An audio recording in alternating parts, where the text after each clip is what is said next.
कहानी की शुरुआत में बैकग्राउंड वॉइस से हमें पता चलता है कि एक अमेरिकन बेस से उनकी भेजी गई स्क्वाड के साथ एक स्नाइपर टीम को इंस्ट्रक्शन दिया जा रहा है। वहाँ कितने गार्ड मौजूद हैं, बिल्डिंग के अंदर कैसे घुसना है, यहाँ तक कि हवा की रफ्तार और दूरी का पूरा कैलकुलेशन करके वो अपने स्नाइपर को बताते रहते हैं। थोड़ी दूर पर हम स्नाइपर स्कोप से कई गार्ड को देख पाते हैं जो हाई सिक्योरिटी बनाए रखते हुए पूरी बिल्डिंग को घेर कर प्रोटोकॉल फॉलो कर रहे थे। अब सवाल ये उठता है कि ये अमेरिकन स्क्वाड यहाँ आखिर करने क्या आई है और ये गार्ड इतनी सख्ती से प्रोटोकॉल क्यों लागू किए हुए हैं। इससे पहले कि हम ये सब समझ पाते, अचानक कहीं से स्नाइपर बुलेट आती है और किसी के सीने में तो किसी के सिर पर हेडशॉट लगते ही गार्ड एक एकड़ जमीन पर गिरने लगे हैं। लगातार नॉन स्टॉप स्नाइपर शॉट चलता रहता है। फ्रंट लाइन के सारे गार्ड जब गिर जाते हैं तब हमें दिखाया जाता है कि ये स्नाइपर शॉट लगभग 500 मीटर दूर पहाड़ की झाड़ियों में छिपे हुए दो स्क्वाड स्नाइपर चला रहे थे। दोनों स्नाइपर घात लगाकर बैठे थे और बेस से लगातार गार्ड्स की दूरी और हवा की रफ्तार की जानकारी पाते ही तुरंत ट्रिगर दबाकर हेडशॉट कर रहे थे। जैसे ही उन्हें ऑर्डर मिला, दोनों ने एक साथ फायर किया और कुछ ही सेकंड में गेट पर खड़े सभी गार्ड को खत्म कर दिया। इस मौके का फायदा उठाकर उनकी एक और स्क्वाड फोर्स आसानी से उस बिल्डिंग के अंदर घुस जाती है। अब यहाँ से कहानी पलटती है और हमें बताया जाता है कि ये स्नाइपर और स्क्वाड आखिर किस मिशन पर आए हैं और इनका अंजाम क्या होने वाला है। सीन बदलते ही हमें 48 घंटे यानी 2 दिन पहले की घटना में ले जाया जाता है। यहाँ एक रेगिस्तान के बीच प्राइवेट जेट को लैंड करते हुए दिखाया जाता है। प्लेन लैंड होते ही एक आदमी बड़े से बैग के साथ बाहर निकलता है। वहीं पर उसे रिसीव करने के लिए आता है अमेरिका के सेंट्रल इंटेलिजेंस डिपार्टमेंट का हेड, जिसका नाम है मोडाइज। और यहीं पर हमें उस आदमी की पहचान पता चलती है। उसका नाम है ब्रैंडन बेकेट, जो कि अमेरिका का एक शार्प स्नाइपर है। ब्रैंडन का ऐसा कोई मिशन नहीं रहा जिसमें वो नाकाम होकर लौटा हो। उसका टारगेट कभी भी मिस नहीं होता। उसने पहले ही कई डेंजरस माफियाज और बड़े बड़े डॉन्स को अपनी स्नाइपर शॉट से उड़ाया हुआ है और उसके उसी बड़े बैग में मौजूद है उसका customised Barrett 15 calibre sniper rifle. जब उसे कार से बेस की ओर ले जाया जाता है तब सेंट्रल इंटेलिजेंस डिपार्टमेंट का चीफ उसे मिशन की पूरी डिटेल समझाता है। इसी दौरान हमें भी पता चलता है कि ब्रैंडन को यहाँ क्यों बुलाया गया है। असल में ब्रैंडन बेकेट को यहाँ एक अफ्रीकन आर्म्ड गैंग को खत्म करने के लिए लाया गया है। ये गैंग अमेरिका के अंदर रहते हुए ही अमेरिका को मिटाने की साजिश रच रहा था, इसलिए किसी भी कीमत पर उस गैंग को डाउन करना बेहद जरूरी हो गया है। ये सब बातें बताते बताते वो ब्रैंडन को बेस ले आते हैं। कार से उतरते ही ब्रैंडन के सामने उसका एक पुराना दोस्त आता है जिसका नाम है जीरो। जीरो कभी सेंट्रल इंटेलिजेंस डिपार्टमेंट में ब्रैंडन के साथ कई खतरनाक मिशन पूरे कर चुका था। चीफ मोडाइज जैसे ही समझता है कि ब्रैंडन और जीरो पहले से एक दूसरे को जानते हैं, वो जीरो को जिम्मेदारी देता है कि ब्रैंडन को पूरी टीम से मिलवाए। जीरो अपने दोस्त ब्रैंडन बेकेट को स्क्वाड टीम के सामने ले जाकर सभी से उसका परिचय कराता है। यहाँ तुम्हें मैं इस पूरे स्क्वाड टीम से पहले परिचय करवाता हूँ। इस स्क्वाड टीम का स्पेशल ऑपरेशन कैप्टन है नोवा और उसकी असिस्टेंट है अनिका। इसके अलावा 3 स्पेशली ट्रेन्ड लेडी कमांडो भी हैं, हीरा, नाडिया और जेंसन। पूरी टीम से परिचय के बाद ब्रैंडन पूछता है, अच्छा तुम्हारी इस स्क्वाड टीम में कोई स्नाइपर नहीं है क्या? तभी सेंट्रल इंटेलिजेंस डिपार्टमेंट के चीफ मोडिस एक लड़के को लेकर आते हैं जिसका नाम है जोंडी। चीफ बताते हैं, ये लड़का हमारी टीम का सबसे खतरनाक स्नाइपर है, अगर चाहो तो इसे अपने तरीके से ट्रेन कर सकते हो। परिचय के बाद बात होती है मिशन पर। लेडी कमांडर अनिका एक पूरा 3D मैप तैयार करके टीम को रोड मैप दिखाती है। मैप के जरिए वह बताती है कि इस मिशन का मुख्य सस्पेक्ट है अमेरिका का एक टेररिस्ट जिसका नाम है राइकर कोवालो। लेकिन वहां तक पहुंचने से पहले उन्हें एक विद्रोही सशस्त्र सेना से मुकाबला करना होगा। इसके अलावा राइकर के पास उसकी सिक्योरिटी गैंग फोरगांग है जो उसे 24 घंटे प्रोटोकॉल सिक्योरिटी देती है।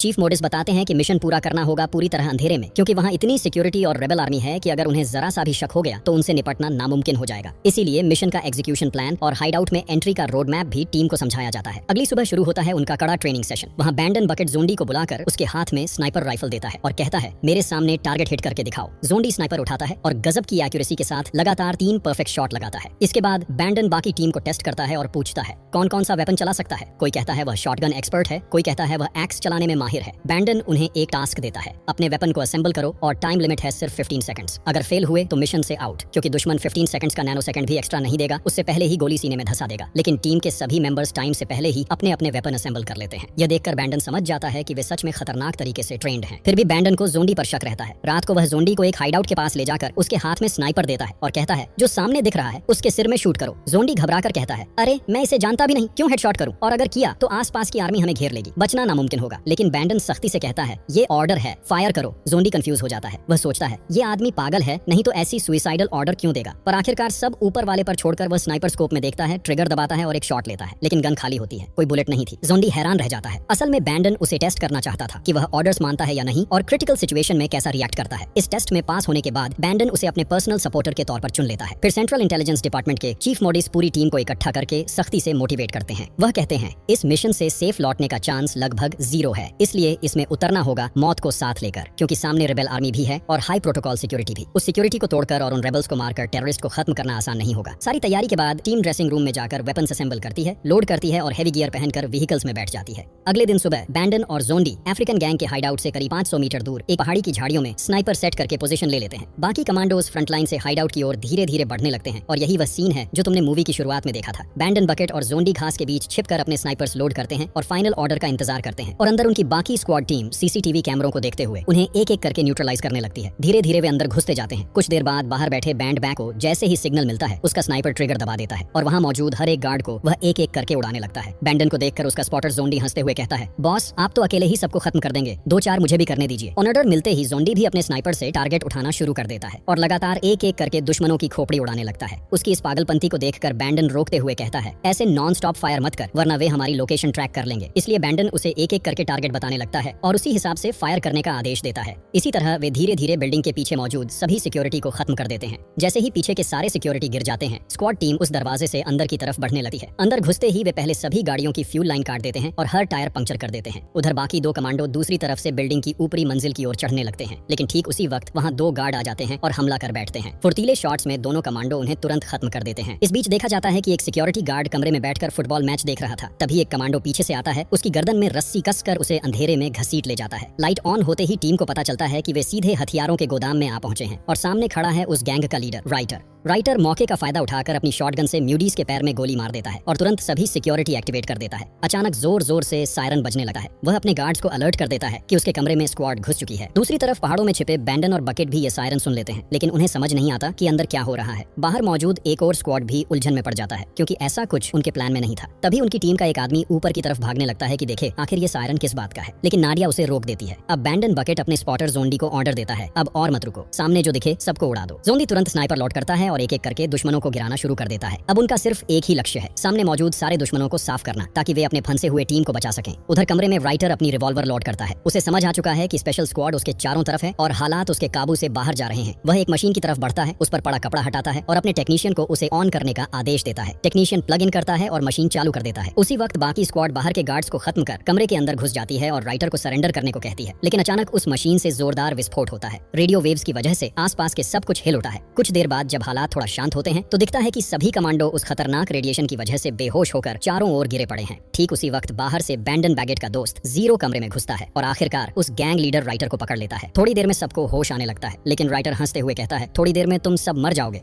इतना कहते ही हर किसी के मुंह से खून निकलने लगता है और एक एक करके वे जमीन पर गिरते जाते हैं। तभी असली सच सामने आता है। दरअसल वह मशीन एक high frequency alpha radiation machine थी। इस मशीन की रेडिएशन से इंसान के दिमाग की न्यूरॉन्स बुरी तरह डैमेज हो जाते हैं और इसके असर में आते ही कोई भी जीव कुछ ही सेकंड्स में मर सका है। ठीक ऐसा ही यहाँ भी होता है। महज कुछ ही सेकंड में अमेरिका की इंटेलिजेंस डिपार्टमेंट की स्पेशल स्क्वाड के कई मेंबर्स खून उगलते हुए सबके सामने ढेर हो जाते हैं। यह कहानी सुनकर पूरी स्क्वाड टीम बिल्कुल स्तब्ध रह जाती है क्योंकि सब कुछ इतनी तेजी से हुआ कि किसी को समझ ही नहीं आया कि उनके साथ असल में क्या घट गया। इसी बीच उस स्क्वाड के साथ साथ उस गैंग का लीडर भी रेडिएशन की चपेट में आ जाता है और आखिरकार वह भी उसी रेडिएशन से मर जाता है। खैर हालात संभालते हुए बंडन सबको समझाने लगता है, जो हो चुका है उसे हम वापस नहीं ला सकते, लेकिन हमें आगे आने वाली ताकत से मुकाबला करना ही होगा। उससे पहले इस मशीन को कैसे न्यूट्रल किया जा सकता है, यह कारण हमें खोज निकालना होगा। मगर बहुत कोशिशों के बाद भी वे कोई रास्ता नहीं ढूंढ पा रहे थे क्योंकि उस मशीन में इतने सारे ऑपरेटिंग सिस्टम लगे थे कि किसे किससे जोड़े ये समझ ही नहीं आ रहा था। तभी जीरो आकर बताता है कि उस गैंग के और भी बहुत सारे सदस्य उनकी ओर बढ़ रहे हैं, इसलिए फिलहाल उन्हें मशीन को यहीं छोड़कर इस विद्रोही गैंग का सामना करना होगा। नतीजा यह होता है कि वे मशीन वहीं छोड़कर जितने भी हथियार और गोला बारूद थे उन्हें इकट्ठा कर लेते हैं और प्लान बनाने लगते हैं कि इस गैंग को कैसे रोका जाए। लेकिन उनके पास समय बहुत ही कम था। वे वहां रखी सारी माइन उठा लेते हैं और सीधे गेट के सामने जाकर गड्ढा खोदकर माइन बिछा देते हैं ताकि जैसे ही विद्रोही आर्मी की गाड़ियां अंदर आएं तुरंत ही माइन ब्लास्ट हो जाए। इस तरह वे पूरी बिल्डिंग में जाल बिछाने के बाद सभी को एक जगह इकट्ठा करते हैं और बंडान उन्हें मोटिवेट करने लगता है। वह कहता है, जिस दुश्मन से तुम अब लड़ने जा रहे हो वो खुद मौत के बराबर है, इसलिए मान लो कि तुम पहले ही मौत के सामने खड़े हो। अब जीवन की मोह माया छोड़कर अपने दुश्मनों पर पूरी ताकत से टूट पड़ो। इसके बाद वह जॉन्डी को स्नाइपर्स क्यूब में बैठाता है और कहता है, जॉन्डी ये तुम्हारी जिंदगी का आखिरी मिशन है और यही तुम्हें साबित करना होगा कि तुम सबसे बेहतरीन स्नाइपर थे। ये कहते हुए वह जॉन्डी के हाथों में स्नाइपर थमा देता है और खुद वहां से आगे बढ़ जाता है। इसके बाद सभी लोग अलग अलग जगह पोजीशन लेकर खुद को छिपा लेते हैं और ओहूद पोजीशन में बैठ जाते हैं। सब बस इंतजार करने लगते हैं कि कब वे विद्रोही आर्मी वाले अंदर आएंगे। थोड़ी ही देर में जॉन सबको अलर्ट कर देता है कि कई ट्रक उनकी तरफ बढ़ रहे हैं। जैसे ही सिग्नल मिलता है सभी अपने अपने वेपन असेंबल करके रेडी हो जाते हैं मुकाबले के लिए। इधर जैसे ही विद्रोही आर्मी की गाड़ियां गेट तोड़कर अंदर घुसती हैं, अचानक पुत्रागा के ब्लास्ट से उनकी गाड़ियां हवा में उड़ जाती हैं। तभी विद्रोही समझ जाते हैं कि यहाँ दुश्मन पहले से ही तैयार बैठा है, इसलिए वे गाड़ियां अंदर न लाकर एक एक करके नीचे उतर जाते हैं। अब सैकड़ों विद्रोही सैनिक अंदर की तरफ बढ़ने लगते हैं। माहौल को कवर देने के लिए जोंडी ऊपर से स्मोक ग्रेनेड फेंक देता है ताकि पूरा इलाका धुएं से ढक जाए। इसी धुएं के बीच से उनकी तरफ जबरदस्त फायरिंग शुरू हो जाती है। ऊपर से जोंडी अपनी स्नाइपर से एक एक कर दुश्मनों के सिर टारगेट करता है और उनकी खोपड़ी उड़ा देता है। दूसरी तरफ जीरो अपनी हैवी राइफल से लगातार फायरिंग करता रहता है। विद्रोही समझ ही नहीं पा रहे थे कि गोलियां किस दिशा से आ रही हैं। चारों तरफ से बुलेट बरस रही थी। इसी बीच रेबल्स के कुछ लोग स्क्वाड की नाडिया को घेर लेते हैं। हाथों में कुल्हाड़ियां और भारी भरकम कटारें लिए वे उसकी तरफ बढ़ते हैं, लेकिन नाडिया भी कोई मामूली नहीं थी। एक स्पेशली ट्रेन्ड लेडी कमांडो होने के नाते वह तुरंत अपनी बॉडी आर्मर फेंक देती है और पीछे से 2 चाइनीज एक्सेस निकाल लेती है। फिर शुरू होता है उसका घातक वार। नाडिया उन कुल्हाड़ियों से दुश्मनों को चीर फाड़ कर रख देती है। जब एक आदमी भागने की कोशिश करता है तो वह कुल्हाड़ी सीधा उसके सिर में दे मारती है। उधर रेबल्स जॉन्डी को भी ट्रैक कर लेते हैं और अपनी गाड़ियों से मशीन गन उसकी ओर घुमा देते हैं। ताबड़तोड़ फायरिंग शुरू हो जाती है। जॉन्डी को बचाने के लिए जीरो और एनिका दूसरी तरफ से जवाबी फायर करते हैं। इस बीच ब्रैंडन दौड़कर जॉन्डी तक पहुंचता है और लड़ाई और तेज हो जाती है। रेबल्स फिर से अपनी मशीन गन रीलोड कर जीरो की तरफ फायर करने की तैयारी करते हैं। तभी ब्रैंडन अपने स्नाइपर से सीधे दुश्मनों के आरपीजी शेल्स पर निशाना लगाता है। एक ही शॉट में जबरदस्त धमाका होता है और पूरा इलाका दहल उठता है। इसी बीच अनिका का सामना एक अफ्रीकी महिला असैसिन से हो जाता है। भीषण लड़ाई में वह अनिका का कान छेद देती है, लेकिन अनिका मौका देखकर अपनी जेब से चाकू निकालती है और सीधा उसकी आंख में घोंप देती है, जिससे वह असैसिन वहीं ढेर हो जाती है। जीरो भी अचानक एक और असैसिन से भिड़ जाता है। वह जीरो का गला दबाकर उसकी सांसें रोकने लगता है, मगर जीरो जमीन से लकड़ी का टुकड़ा उठाकर उसके सीने में घोंप देता है और फिर बंदूक से उसकी खोपड़ी उड़ा देता है। इसी दौरान ब्रैंडन का सामना एक रेबेल से होता है। ब्रैंडन सरेंडर करने का नाटक करता है और अचानक उसकी बंदूक छीनकर उसी पर ताबड़तोड़ फायर कर देता है। फिर उसकी कमर से चाकू निकालकर सीधा सीने में घोंप देता है और राइफल बेल्ट से उसका गला दबाकर खत्म कर देता है। लेकिन जैसे ही ब्रैंडन नीचे सीढ़ियों से उतर रहा होता है, अचानक एक रिबेल उसे गोली मार देता है। ब्रैंडन तुरंत जवाबी फायरिंग में उसे मार तो देता है, लेकिन खुद भी जमीन पर गिर पड़ता है। यह देखकर जीरो भागकर उसके पास आता है और उसके खून को रोकने की कोशिश करता है। तभी नोवा उनकी तरफ दौड़कर आती है, लेकिन उसी समय एक रिबेल उसके सीने पर गोली चला देता है। नोवा बुरी तरह जख्मी हालत में जीरो से कहती है कि उसने रेडिएशन मशीन वाले कमरे में पहले ही बम लगा दिए हैं। कुछ ही पलों में पूरी इमारत उड़ जाएगी और वह मशीन हमेशा के लिए नष्ट हो जाएगी। ये कहकर नोवा सबके सामने आखिरी सांस ले लेती है। कुछ ही देर में भयानक धमाके के साथ पूरा कमरा और मशीन हमेशा के लिए उड़ जाते हैं। स्क्वाड पूरी तरह हिल जाती है, लेकिन वे देखते हैं कि और भी रिबेल आर्मी उनकी तरफ बढ़ रही है। 3-4 लोगों के लिए इतने सारे दुश्मनों का सामना करना नामुमकिन था। तभी अचानक चारों ओर से स्मोक ग्रेनेड फेंके जाते हैं और गोलियों की बौछार रिबेल पर होने लगती है। धुआं हटने पर जीरो और ब्रैंडन देखते हैं कि हमला किसी और ने किया है। ब्रैंडन का पुराना दोस्त कैप्टन पाज और सार्जेंट जेड, वे ब्रैंडन के सबसे करीबी साथी थे और इस वक्त मानो फरिश्ते बनकर आ पहुंचे थे। उनकी टीम पूरी रेबेल आर्मी को खत्म कर देती है और स्क्वाड को बचा लेती है। फिल्म के बिल्कुल अंत में हम ब्रैंडन को जिंदा देखते हैं। मिशन पूरा करने के बाद वह अपने साथियों से विदाई लेने आता है, सबसे हाथ मिलाता है और जूनियर स्नाइपर जॉन्डी उससे कहता है कि वह भी एक दिन उसकी तरह बेस्ट स्नाइपर बनेगा। ब्रैंडन सबको अलविदा कहकर अपने देश लौट जाता है और यहीं इस मूवी का अंत हो जाता है। अगर मूवी एक्सप्लेनेशन पसंद आया हो तो चैनल को सब्सक्राइब करना मत भूलना और कमेंट करके जरूर बताना कि अगली बार किस मूवी का एक्सप्लेनेशन देखना